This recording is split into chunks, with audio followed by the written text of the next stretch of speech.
Em Mateus capítulo 24, eu não sei se vocês se lembram, quando Jesus estava saindo do templo e ele disse que, em verdade, eu vos digo a vocês, que não ficará pedra sobre pedra que não seja derrubada.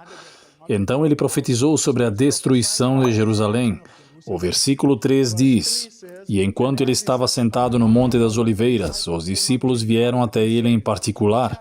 Dize-nos quando essas coisas acontecerão e o que acontecerá, quando será o sinal da sua vinda e do fim do mundo. Então vocês podem ver que há duas perguntas que eles fizeram a Jesus. Eles perguntaram a Jesus quando essas coisas acontecerão, sobre as coisas que Jesus disse no versículo anterior, a destruição de Jerusalém e qual será o sinal da sua vinda e do fim do mundo. Então, quando Jesus falou sobre o que aconteceria com Jerusalém, tudo o que ele disse tem dupla aplicação. Aplica-se à destruição de Jerusalém e se aplica ao fim do mundo. O que aconteceu com Jerusalém é um tipo do que acontecerá no fim do mundo, porque Jesus profetizou e todas as suas profecias tiveram dupla aplicação, o que significa que se aplica à destruição de Jerusalém e se aplica ao fim do mundo. Então eu quero que vejamos, na verdade, deixe-me dizer isso, o que aconteceu com Jerusalém é verdade. É um tipo do que vai acontecer com o mundo, mas o que aconteceu com Jerusalém foi apenas uma pequena escala, o que significa que o que está por vir é ainda de uma magnitude muito maior. No livro O Grande Conflito, página 622, Ellen White diz que, em muitas vezes, o caso de que o tempo de angústia é uma antecipação maior do que na realidade o é, mas isso não é verdade para a crise diante de nós. A apresentação mais vívida não pode atingir a magnitude desta crise. Então, o que você está dizendo? Que a crise diante de nós é de uma magnitude tão grande que não podemos descrever ou esperar o que está por vir, porque não importa qual alta seja nossa expectativa, a crise vai exceder nossa expectativa em sua grandeza e magnitude. Então eu quero que vejamos algo sobre o que o profeta diz sobre essa questão de Jerusalém e sobre o fim do mundo. O Grande Conflito, página 36, o profeta diz que a profecia do Salvador a respeito da visitação dos julgamentos sobre Jerusalém terá outro cumprimento. Vamos fazer uma pausa.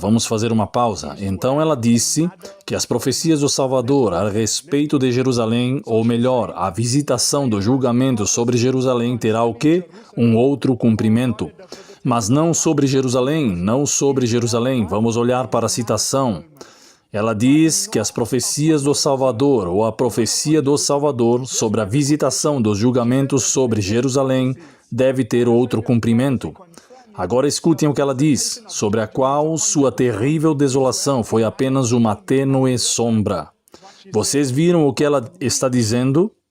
Que o que aconteceu com Jerusalém é apenas uma tênue sombra da visitação dos julgamentos que estão por vir. Vocês estão me seguindo? Agora vamos continuar. Deus me deu isso, algumas semanas atrás. Eu não sei como eu fui levado ao Grande Conflito. Este não é meu livro devocional, mas é para ele que minha mente foi direcionada.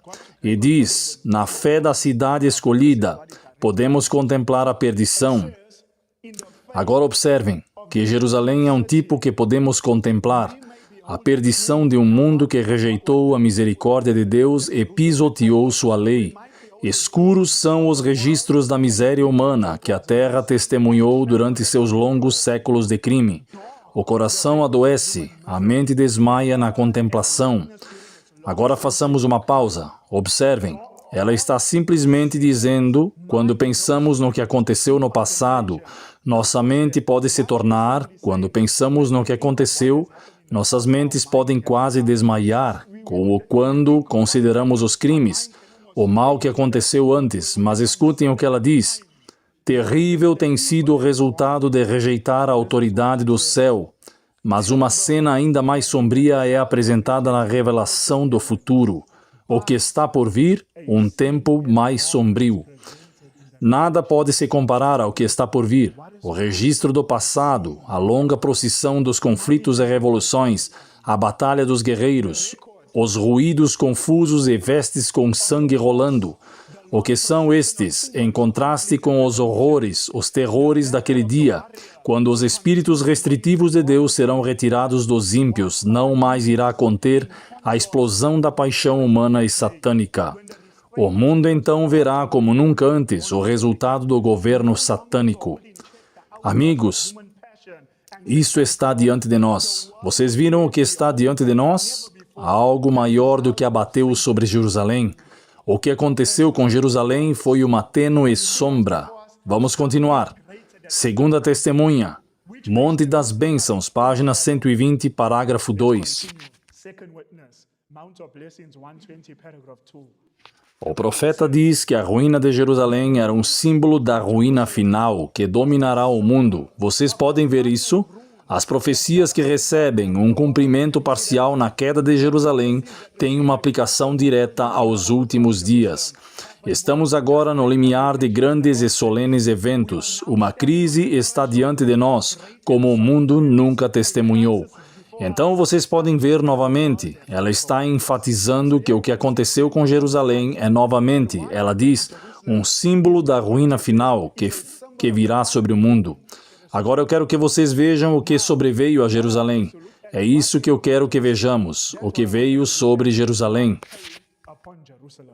Eu quero que vejamos o livro de Ezequiel, Ezequiel capítulo 7. Eu quero que vocês vejam o que Ezequiel profetizou. Agora, a propósito, lembrem-se que somos informados no livro Testemunho para Ministros, página 445, que o que foi mostrado a Ezequiel, João também teve esta revelação mais surpreendente.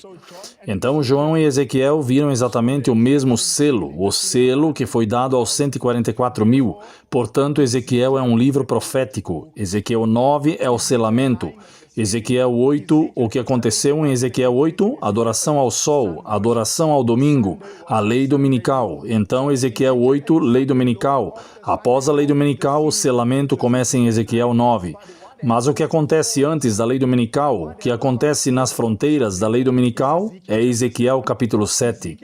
Ezequiel 7 retrata os eventos do mundo, pouco antes da implementação da adoração ao sol, pouco antes da adoração ao sol, pouco antes do selamento. Ezequiel 7, vamos ler o versículo 1. E diz, além disso, a palavra do Senhor veio a mim dizendo, também tu, filho do homem, assim diz o Senhor Deus à nação de Israel, eis que o fim está chegando, e se abaterá sobre os 4 cantos da terra. Verso 5. Assim diz o Senhor Deus, eis que a desgraça é chegada, um castigo jamais imaginado está a caminho. Versículo 6, e o fim chegou o fim em toda a terra. O que foi enfatizado que nós estamos vivendo em Ezequiel capítulo 7, o fim. A lei dominical no capítulo 8, Deus enfatizou que o fim chegou. Mas, Senhor, quais eventos devemos ver que indicam que o fim chegou? Eu quero que vejamos quais eventos devemos ver que o fim chegou. Agora, o versículo 5 fala sobre angústia. Fala sobre uma crise no verso 7, mas eu quero que pulemos para baixo, para o versículo 15. O verso 15 nos dará uma imagem das coisas que devemos ver no mundo. O versículo 15 diz, eis que a espada já está desembainhada do lado de fora da cidade, e dentro estão a peste e a fome. Quem estiver no campo tombará o fio da espada, e quem estiver na cidade será devorado pela fome e pela doença epidêmica. Pergunto a vocês, com base neste texto, não estou estudando tudo o que fala sobre guerra, espada, fome e pestilência. Pergunta, onde vocês veem as mesmas coisas mencionadas em outro lugar na Bíblia? Guerra, pestilência e fome? Mateus capítulo 24. Minha pergunta agora é esta. Estou perguntando a vocês, com base em Ezequiel capítulo 7, que pronuncia ou vem antes de uma lei dominical, e Mateus capítulo 24, verso 7, nação contra nação. Haverá fome, pestilência e terremotos em diversos lugares. Este é o princípio das dores. Pergunta, estou perguntando isso a vocês. Esta parada. Vemos fome aqui. Onde está a fome? Em que frase? Qual palavra? Fome. Fome. Fome. Com base em Jesus, com base em Ezequiel, agora lembrem-se de que cada um dos antigos profetas falaram para seu tempo e mais para o nosso tempo, que impõe o que o profeta disse a nós. Mensagens Escolhidas, volume 3, página 338. Então, o que Ellen White está dizendo quando lemos os antigos profetas? Muito do que eles escreveram se aplica mais a nós hoje, agora. Estou sugerindo a vocês com base nas profecias. Talvez vocês não tenham visto, mas estou vendo claramente, estou vendo fome, com falta de alimento. Quando há fome em um lugar, isso leva à fome. Em uma cidade, especialmente em Jerusalém? Sim. Então, o que estou dizendo? Jesus profetizou sobre a fome em Mateus 24. Ezequiel 7 profetiza sobre a fome. Eu quero que vejamos na sombra de Jerusalém que havia fome. Se havia fome, é apenas uma tênue sombra da fome que está por vir. Vamos ver. Estou lendo O Grande Conflito, página 31, parágrafo 2. E diz: terrível foram as calamidades que caíram sobre Jerusalém, quando o cerco foi retomado por Titus. Quando Titus cercou Jerusalém, o que aconteceu? E agora todos os horrores da fome foram experimentados. Pergunta: era Jerusalém um tipo de sombra do que está por vir no futuro? Pergunta: em Jerusalém era a fome. Ezequiel profetizou sobre a fome? Sim. Mas Ellen White vai nos dizer que foi apenas uma tênue sombra antes de prosseguirmos para o que Ellen White disse, que está por vir. E continua: uma medida de trigo foi vendida por um talento. Tão ferozes eram as dores da fome, que os homens comiam os couros de seus cintos e sandálias, e a cobertura de seus escudos.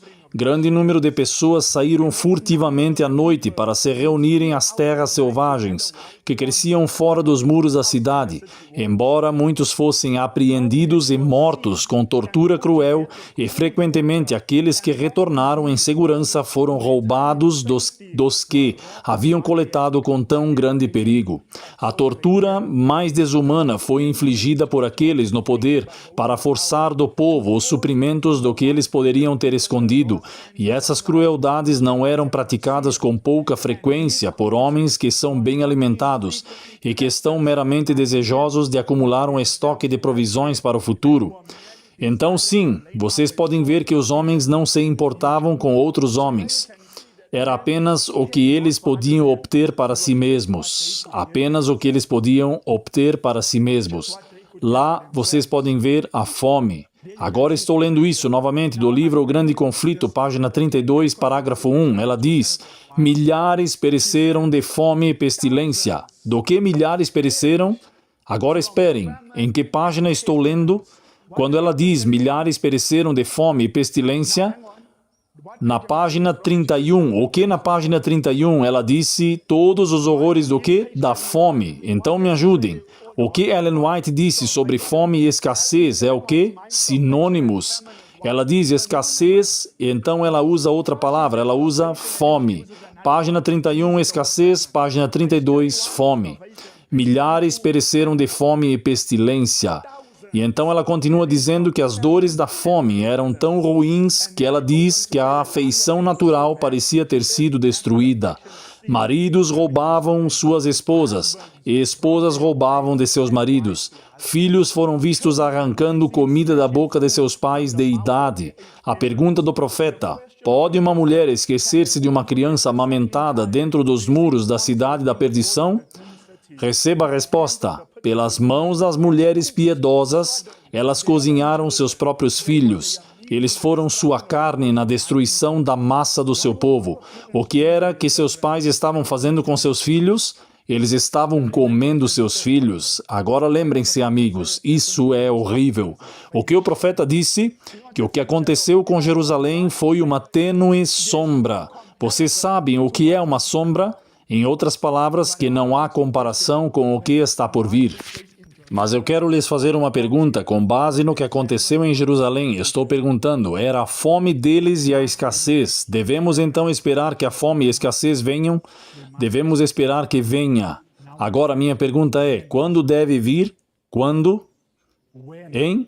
Amém. Como você chegou a essa conclusão? Com base na Bíblia, que você obteve com base no que lemos em Ezequiel 7. That conclusion you got based on what we've read, Ezekiel 7.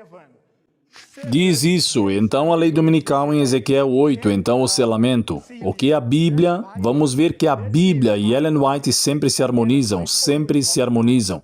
Olhem para esta citação, volume 5. Nós lemos esta citação inúmeras vezes, mas vamos destacar uma parte que não destacamos. Volume 5, The Manuscript Releases, página 305, parágrafo 4. Ela diz, na Índia, China e Rússia e as cidades da América, milhares, citação anterior, Jerusalém, milhares pereceram de escassez, milhares pereceram de fome. Agora estou lendo o que está por vir. Ela diz, na Índia, China e Rússia e nas cidades da América, milhares de homens e mulheres estão morrendo de quê? De quê? De escassez e fome. Em que tempo a profetisa está dizendo que vai acontecer? Vai haver escassez e fome. E o que vai acontecer com a fome? As pessoas vão morrer. Ela diz, amigos, essa coisa é muito profunda. Os homens endinheirados. She says, friends, this thing is deep. The moneyed men. Os homens endinheirados, porque eles têm poder, controlam o mercado, eles compram a preços baixos tudo o que podem obter e então vendem a preços muito mais altos. Pausa. Vocês já ouviram falar de tarifas? Já ouviram falar? As tarifas. Se a América colocar tarifas sobre outra nação, significa para essa nação, para aqueles que vendem para a América, eles têm que vender a um preço que beneficie a América. Então, o que eu estou tentando dizer é que eles vendem a um preço mais barato para a América e a América obtém um grande lucro, por assim dizer. Vocês estão entendendo? Então eles obtêm a um preço baixo, mas eles vendem a um preço alto. Vocês sabem quem disse? Que ele disse que está colocando tarifas em todas as nações? Donald Trump. Ele disse que é a melhor palavra do dicionário, tarifas. Chegaremos lá. Eles compram a preços baixos tudo o que podem obter e então vendem a preços muito mais altos. Agora observem isso, amados. Observem isso. Isso significa fome para as classes pobres. Fome para as classes pobres e resultará em uma guerra civil. E então haverá um tempo de angústia como nunca houve desde que houve nação. Vocês podem ver a ordem dos eventos. Fome, guerra civil, tempo de angústia. Vocês estão me seguindo? Fome, guerra civil, tempo de angústia. Espero que possamos imaginar em nossas mentes fome, guerra civil e um tempo de angústia. Agora, fome. Agora, o que produz a fome? Com base na citação, o que produz a fome? Ok, sim. Sim, em termos modernos, nós podemos jogar tarifas lá. Glória, amém. Eles compram por taxas baixas. Vejam, eu deveria ter colocado clipes de Trump, onde ele fala de tarifas, que está colocando tarifas na China, na Europa, no Canadá. Ele disse que está colocando tarifas em todos os lugares. Sim, e isso levou à fome, e então levou à guerra civil. Isso é exatamente o que vai acontecer, uma guerra civil. Exatamente o que vai acontecer, exatamente. Agora, interessante, Trump está falando sobre tarifas. Agora vocês podem encontrar isso em todos os lugares. Tarifas. Cada palavra que Trump fala. Tarifas, tarifas. Agora minha pergunta é esta. Nós temos a ordem dos eventos aqui. Eles compram as taxas baixas e vendem a preços muito mais altos. Então, um roubo, por assim dizer. Um uso indevido de dinheiro, por assim dizer, opressão, que leva à fome, que leva a uma guerra civil, que leva a um tempo de angústia, que leva ao fim do tempo de graça. Agora, é isso que queremos descobrir. A guerra civil. Quem lidera uma guerra civil? O povo. As classes pobres, o povo. Isso é verdade. Agora sigam comigo. Muito obrigado. Guerra civil. E o que vem depois da guerra civil, com base na citação? Um tempo de angústia. Olhem para esta próxima citação. Enquanto eu estava olhando para isso em casa hoje, olhem para a próxima citação. Digam-me que vimos a guerra civil, tempo de angústia, guerra e depois tempo de angústia. Digam-me o que ela diz. Quem traz o tempo de angústia? Quem traz o tempo de angústia? Ela diz: os sindicatos serão uma das agências que trarão a esta terra um tempo de angústia como nunca houve, desde o princípio do mundo. Então, o que produz a guerra civil? So what produces the civil war?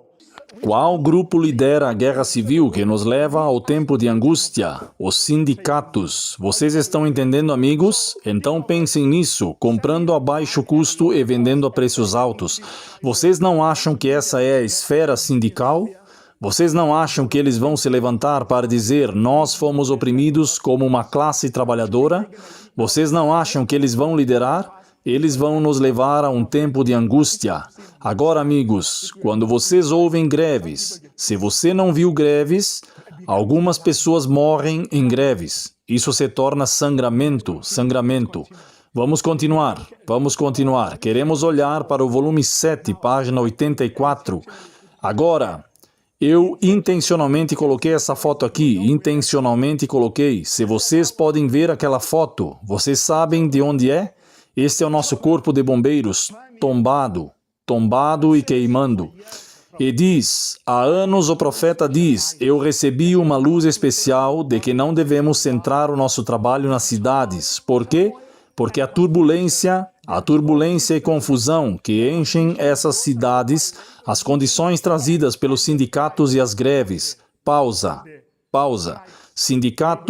Os sindicatos provocam greves? Sim. Provaria ser um grande obstáculo ao nosso trabalho. Pergunta, com base nesta citação, onde a guerra civil afetará mais? Onde os sindicatos afetarão mais? Com base nesta citação anterior, diz que vai nos levar a um tempo de angústia, mas com base nessa citação, em grande parte, onde os sindicatos afetarão? As cidades. Novamente ela diz, eventos finais, página 23, parágrafo 3. Ela diz, os sindicatos são rapidamente levados à violência. Se suas demandas não forem atendidas cada vez mais, está se tornando que os habitantes deste mundo não estão em harmonia com Deus. Agora eu quero que façamos uma pausa e olhemos para os sindicatos.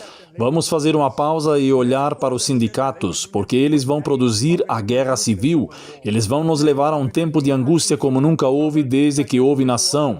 Vai haver fome, que vai ser produzida por comprarem por preço a baixo custo e vendendo a preços muito mais altos. Agora eu quero que olhemos para os sindicatos. Interessante, amigos, interessante. Vocês sabem quando os sindicatos começaram a crescer em poder? É muito interessante. É em torno da 4ª geração. Muito interessante.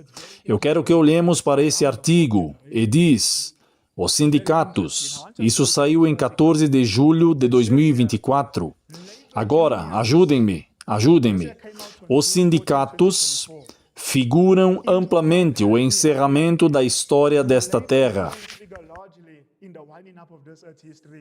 Sim, está cristalino no que estudamos, mas para que eles façam o que precisam fazer com base na profecia bíblica, eles devem ter poder, por assim dizer, força, por assim dizer. Sim, mas quando os sindicatos começaram a crescer em poder e em força, eu quero que vocês vejam o que diz. E diz, os sindicatos estão ficando mais fortes. O que isso significa para a economia dos Estados Unidos?